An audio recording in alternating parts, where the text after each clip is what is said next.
tujuannya Pak sedikit pembukaan aja maksud dan tujuan seperti apa Pak? Sini Pak. Mau masuk dulu bentar. Sana lagi. Bagaimana kok hari ini? Kok tujuannya ngapain kok? Tujuannya ngapain ke KPI sayur bayam?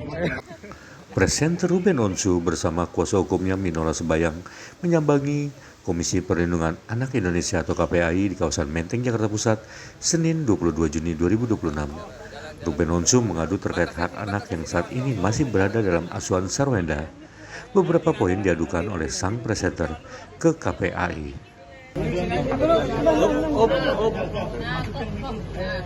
Oke, mungkin seperti ini bagaimana?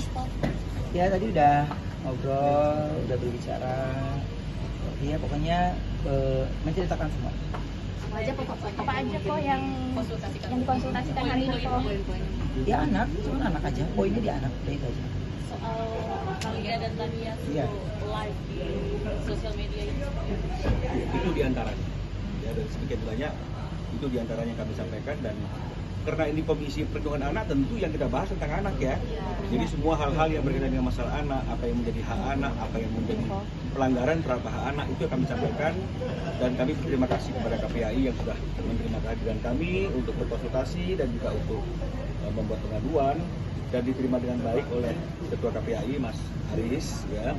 Beliau jadi juga sudah diberikan masukan-masukan, diberikan arahan-arahan kira-kira bagaimana supaya proses ini bisa berjalan dengan baik sesuai dengan aturan, dan yang paling diutamakan dalam penyelesaian proses ini adalah segala sesuatunya demi kepentingan anak. Jadi jangan sampai anak itu dijadikan objek, jangan sampai anak itu dieksploitasi, jangan sampai anak itu tidak memiliki tumbuh kembang yang baik. Jadi itu tadi yang diarahkan oleh Mas Haris, dan mungkin teman-teman juga bisa bertanya ke Mas Haris sebagai Ketua KPAI apa yang menjadi agenda dan arahan beliau kepada kami pada saat berkonsultasi pada hari ini. Silakan Pak. Ya, maaf sebenarnya teman-teman, maaf nih ya, gua harus live lagi ya di situ. Jadi dilanjutkan lagi. Itu Ya semua mudah-mudahan semua berjalan dengan baik ya. Makasih. Aku live. Oke, baik. Udah masuk udah beres. Nanti tadi ditrans saja. Ya, jadi Oke, bagaimana menerima kesimpulan dari Ruben hari ini setelah beliau berkonsultasi tentang kelanjutan? Ya, jadi KPA ini kan lembaga layanan masyarakat ya. Jadi seluruh masyarakat tentu punya hak untuk mendapatkan layanan KPAI, apakah dalam bentuk konsultasi ataupun dalam bentuk pengaduan, terutamanya pengaduan karena tusi KPAI adalah menerima pengaduan. Dan hari ini Mas Ruben dan kuasa hukum ya itu menyampaikan pengaduan kepada KPAI. Dan kita punya SOP, punya mekanisme bagaimana kemudian memproses aduan itu. Dan kami berpesan bahwa bagaimana kemudian semua pihak tetap kemudian menjunjung tinggi prinsip-prinsip dasar di dalam pemenuhan hak dan perlindungan anak. Bagaimana kemudian dalam konflik keluarga, dalam konflik pengasuhan dan lain sebagainya, anak kemudian tidak boleh menjadi korban, karena prinsipnya adalah di dalam Undang-Undang Perlindungan disebutkan prinsip-prinsip dasar perlindungan tetap harus kemudian dalam situasi apapun hak hidup anak tetap harus dijunjung tinggi, hak tumbuh kembang anak harus dijunjung tinggi, perlindungan anak harus menjadi perhatian, kemudian juga kepentingan terbaik buat anak juga menjadi perhatian, kemudian bagaimana suara anak ya, partisipasi anak juga kemudian perlu kemudian menjadi pertimbangan. Seperti itu. Jadi semua hal apa yang kemudian menjadi prosedur pengaduan tentu itu hak masyarakat untuk mengakses, dan kami melayani sebagaimana tusi kami, dan langkah-langkahnya juga sudah kami jelaskan setelah mengadu hak sebagai pengadu seperti apa, kemudian langkah-langkah berikutnya seperti apa, sudah kami sampaikan sesuai dengan SOP yang ada di KPAI. Dari KPAI akan memanggil pihak dari ibunya anak-anak atau akan berkunjung melihat situasi kondisi anak-anak atau seperti apa Pak? Ya tentu itu menjadi langkah-langkah setelah kami melihat mengasesmen apa yang kemudian tadi disampaikan di tahap pertama ini. Seperti itu. KPAI akan menjadi moderator juga untuk mengenai masalah Ruben dan juga Sarweda soal asal apa hak anak, Pak? Moderator yang mau diskusi apa ini? Mediasi.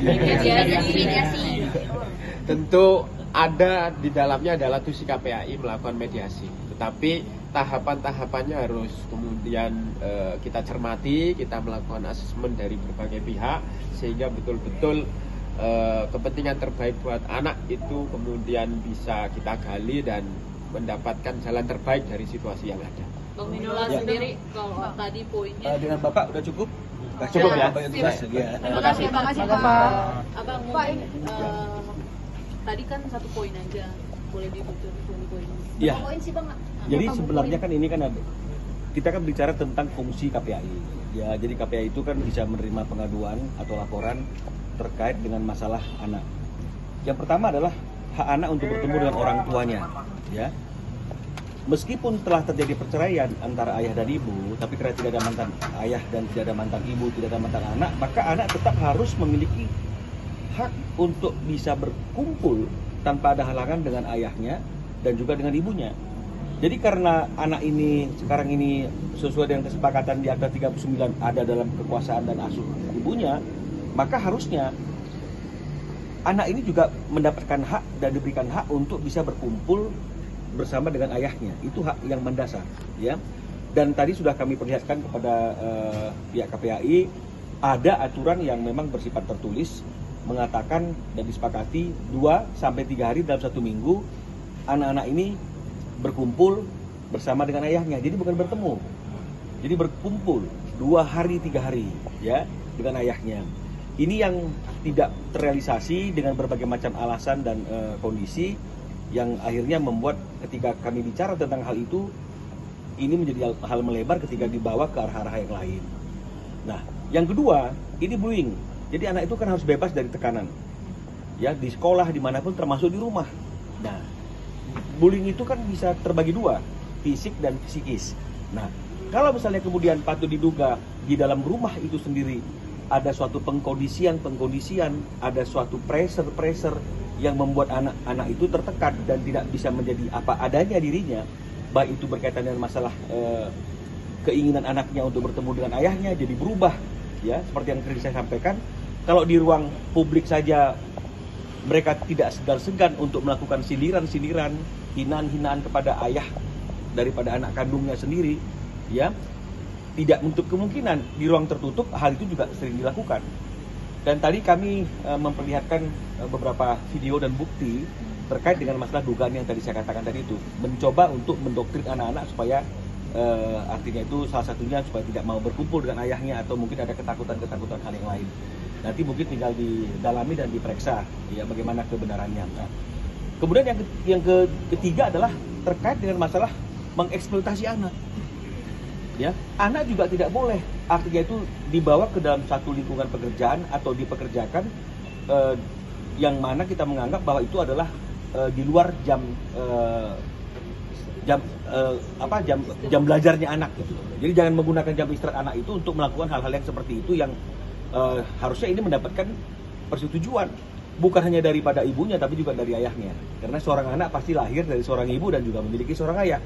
Ini yang tidak pernah terjadi karena seperti yang tadi kami sampaikan, Ruben ini tidak pernah dilibatkan berkaitan dengan masalah hal apapun, tidak pernah didiskusikan terkait dengan masalah hal apapun jika itu berkaitan dengan masalah anak. Ya, jadi ini yang juga tidak boleh karena kita akan melihat nih anak-anak itu diajak ikut live di malam hari, bukan di jam anak-anak yang harusnya itu masih bekerja atau melakukan aktivitas, karena harusnya anak-anak istirahat karena besok harus sekolah lagi.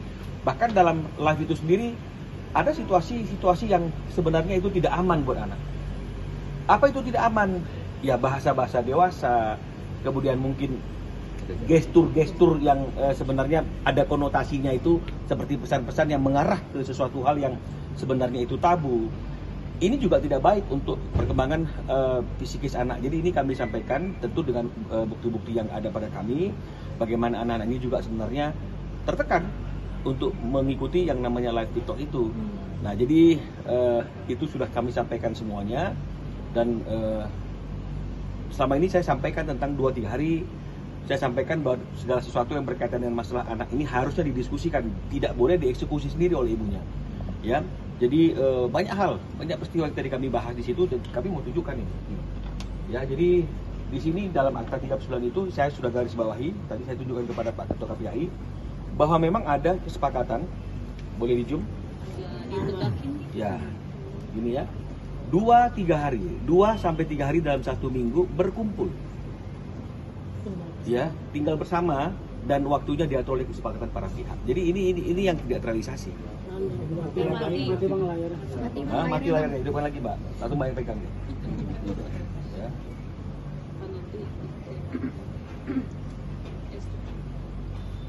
Dah, ya. 2-3 hari. Ya, 2-3 hari. Ya. Jadi ini yang selalu kami tagih. Tapi selalu yang muncul hal yang lain. Yang muncul masalah debt collector, yang muncul mengenai masalah rumah, yang muncul mengenai masalah ambil parfum. Ini tidak tersentuh sama sekali, hak yang 2-3 hari itu. Ya. Kemudian di bawah juga diatur terkait dengan masalah biaya anak-anak. Itu harus disampaikan dan didiskusikan. Disampaikan dan didiskusikan oleh kedua belah pihak. Berarti S harus menyampaikan, mendiskusikan, baru kemudian diambil keputusan. Tapi selama ini kan tidak. Yang mengambil keputusan tanpa diskusi selalu S. Dan Ruben harus mengikuti. Jika tidak mengikuti, ya tadi itu banyak isu lah, debt collector lah, ini rumah KPR kami nggak mendapatkan hak ini. Jadi ini yang akhirnya kemudian kami harus menggunakan hak jawab, tapi kemudian kami yang diminta, yang dituduh sebagai orang yang membawa masalah ini ke ranah publik. Jadi hak-hak ini yang kami sampaikan tadi itu harus dijamin, karena ini sudah bukan hanya undang-undang yang menyampaikan bahwa ada hak anak untuk bertemu dengan ayahnya, tapi juga kesepakatan kedua belah pihak dari tanggal bulan Juni tahun 2024 ini sudah nyata sekali. Jadi tidak ada hal lagi yang sebenarnya perlu dibicarakan, perlu dinegosiasikan, hanya perlu dijalankan dengan itikat baik. Ya, jadi ini semuanya sudah kami sampaikan kepada pihak KPAI, dan mereka juga tadi ketika kami sampaikan bukti-bukti yang berkaitan dengan masalah dugaan-dugaan penekanan secara fisikis itu ya ikut kaget gitu. Dan ini sampaikan belum pernah disampaikan ke publik. Jadi sangat kaget, sangat miris gitu. Ada situasi dan kondisi anak-anak itu diperlakukan seperti itu. Ya, saya kira itulah yang menjadi materi kami tadi pada waktu berkonsultasi dengan pihak KPAI. Bang, berarti ini langkah awal untuk dari korban untuk merebut hak asuh anak, benar ya Bang? Ya sudah pasti, karena langkah pertama kami dari sekian banyak langkah yang saya sampaikan itu adalah ke KPAI. Ini langkah pertama sebelum kami maju ke langkah-langkah berikutnya, termasuk langkah untuk mengajukan gugatan hak asuh anak. Bang, terkait tanggal 11 Juli kan rencananya mau ada pertemuan ya Bang ya. Apakah akankah peran KPAI akan ada di situ Bang atau gimana? Oh tidak ada, karena ini joint meeting antara S dengan Ruben Onsu ya. Jadi kita itu tidak akan melibatkan pihak manapun, karena kalau misalnya KPAI ini dia akan memiliki SOP dan mekanisme sendiri seperti apa yang disampaikan oleh Pak Aris sebagai ketua KPAI. Jadi kami tidak akan mengintervensi proses itu, silakan berjalan. Dan sampai pada akhirnya ada satu kesimpulan yang akan dikeluarkan oleh KPAI tentang situasi yang ada. Apakah memang masih bisa dimediasikan apa tidak? Tapi saya rasa itu pasti di luar upaya-upaya hukum yang akan dilakukan oleh pihak Ruben Onsu. Karena memang jelas dan tegas fungsi KPAI ini tidaklah sampai kepada fungsi untuk mengambil keputusan secara hukum.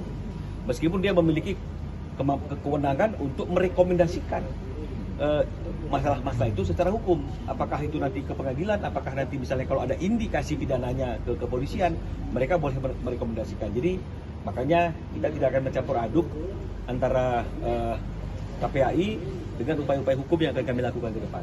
Bang, postingan yang terbarunya Kak Ruben sendiri di Instagram itu sebagai bukti juga ya? Itu juga sebagai bukti bagaimana seperti yang Ruben sampaikan, acara itu, semua keberadaan mereka di acara balet itu adalah atas dasar biaya Ruben Onsu. Ya, tapi Ruben Onsu tidak diberikan ruang, tempat, waktu yang sesuai dan sepantasnya untuk bisa bertemu dan berkumpul secara akrab dengan anak-anaknya. Tadi juga itu disampaikan kepada ketua KPAI, bagaimana saya yang bayar biayanya, semua ada di situ, saya yang bayar, tapi saya tempat duduknya aja dipisahkan.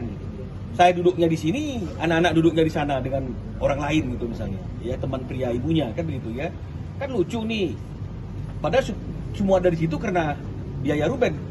Terlepas dari biaya, jangan nanti dianggap kita biaya-biaya terus, tapi kan ayah kandungnya adalah Ruben. Tapi tempat duduknya jadi dipisahkan gitu. Dan dia juga tidak mendapatkan akses untuk bisa bertemu dengan leluasa ke anak-anaknya itu. Bahkan ketika break ketemu sama anak-anaknya, seperti yang tadi dilihat di postingannya Ruben, dia bercanda dengan anaknya, diberikan semangat. Tapi dia sebagai ayah kandung, ya patut diduga diminta oleh ibu kandungnya, diawasi oleh teman pria ibu kandungnya. Jadi kan terlihat dengan jelas bahwa pria teman ibu mengawasi itu seperti orang seperti dialah yang punya anak gitu ya. Jadi bagaimana artinya itu ada kondisi yang seperti itu yang dilakukan oleh seorang ibu? Kalau memang dia sayang sama anaknya, dia juga harus tahu bahwa anak-anak ini juga perlu kasih sayang seorang ayah. Jangan juga menjatuhkan dan menjelek-jelekan ayahnya, karena bagaimanapun seorang anak pasti akan selalu bangga kepada ayah dan orang tuanya, terutama anak perempuan akan selalu bangga dengan ayahnya. Dan kalau kita lihat sampai akhir postingan itu, video itu, di saat terakhir nanti itu ada kondisi ketika masih dipeluk ya, digendong sama si Ruben, tangan anaknya ditarik sama S, ya, ditarik gitu misalnya. Dan Ruben nggak mau ada keributan, dia turunkan. Nah, inilah yang selalu saya sampaikan itu, janganlah artinya teman-teman yang artinya berpihak kepada sebelah itu mengatakan, oh kan gampang, ini banyak cerita, Ruben datang aja ke sekolahnya. Apakah dia tidak tahu? Apakah dia berpikir kalau Ruben datang terus dengan gampang dia bisa mengambil anak itu dan kemudian bisa berkomunikasi dan berinteraksi? Karena anak-anak juga dijaga oleh babysitternya, oleh pengasuhnya, oleh drivernya. Jadi kalau misalnya kemudian Ruben datang dan kemudian mengambil anak itu, maka akan terjadi adegan tarik-tarikan. Ini akan memberikan tekanan psikis yang nggak bagus bagi anaknya. Makanya Ruben tidak pernah mengambil langkah itu, termasuk untuk datang ke rumah. Jadi yang diutamakan oleh Ruben adalah cara yang elegan. Apa tuh cara elegan? Sudah diatur kok di akta, jalankan saja. Sudah diminta kok dengan santun, jalankan saja. Dan harusnya kalau memang ada etikat baik, ada niat baik, anak-anak itu nggak boleh mengatur. Karena dia masih di bawah umur, harus orang dewasa lah yang mengatur dia. Jadi harusnya disampaikan, kamu jangan pledit dulu hari ini. Karena minggu ini kamu harus bertemu dengan ayah kamu. Kamu pledit main sama ayah kamu. Tapi kan ini tidak, selalu dikatakan, wah anak-anaknya nggak mau, anaknya pledit. Itu kan tidak sesuai dan bertentangan dengan apa yang sudah diperjanjikan dalam Akta 39. Ya, jadi kalau misalnya kemudian ada hal-hal lain misalnya, begini nanti kami akan buka-bukaan, ya saya harus sampaikan, saya bosan dengan kata-kata nanti akan kami buka-bukaan gitu. Karena itu sudah selesai. Kalau mengenai masalah pribadi S dengan Ruben Onsu, buka-bukaan, ini harusnya wadahnya itu adalah pada waktu perceraian. Ayo buka-bukaan, ayo rekonvensi gugatannya Ruben, ayo saling mencari kebenaran. Apa yang menjadi penyebab perceraian, siapa yang salah, siapa yang benar, itu oke. Tapi ini sudah selesai semuanya. Kita tidak lagi bicara kejelekan S, kita tidak lagi bicara kejelekan dan kekurangan Ruben Onsu. Yang kita bicarakan adalah bagaimana anak-anak ini mendapatkan waktu untuk berkumpul bersama dengan ayahnya sesuai dengan undang-undang dan sesuai dengan apa yang disepakati. Jadi jangan dilebarkan ke sana kemari, saya akan buka nanti, saya akan buka ini. Ini orang ayah ingin mendapatkan hak untuk bertemu anaknya, kok bicara mengenai masalah hal-hal yang ingin mempermalukan ayahnya. Di mana akal sehat dan logika kita?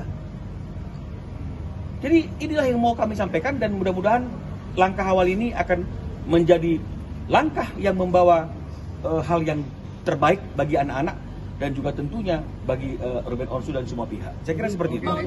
Jangan lupa subscribe ya.